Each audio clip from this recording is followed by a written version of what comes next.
Podem resumir aquests 3 anys amb una sola paraula, que seria projecció.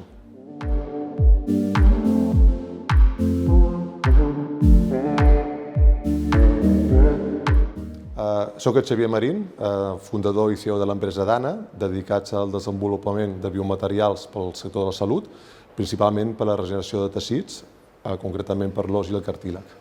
Principalment l'acceleradora ens ha permès entendre les regles de joc del mercat, és a dir, tot aquell coneixement que abans no teníem del detall d'actors com corporacions, com la regulació, doncs ens han posat en contacte amb tècnics de regulació, amb tècnics legals, i això ens ha permès tindre una visió molt més propera i detallada del que és el nostre mercat de la salut.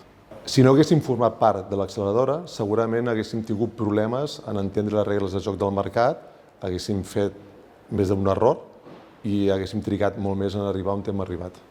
Els principals èxits que hem tingut durant aquests 3 anys podríem destacar primer que hem obtingut una patent a nivell mundial del nostre biomaterial PLH.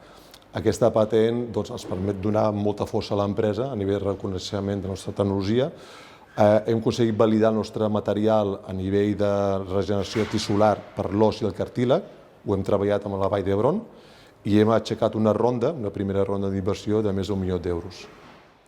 Nosaltres veiem el futur en un futur on la medicina ha de ser molt personalitzada, on la nostra empresa Dana ha de ser líder en el que és la producció de materials sintètics per a la regeneració de teixits, i per aquest futur ens fa falta tindre socis importants, socis claus del mercat i seguir creixent a nivell de producció i de mercats.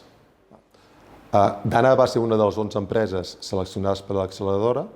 A dia d'avui ens ha permès viure i fer realitat aquell somni de fa 3 anys enrere.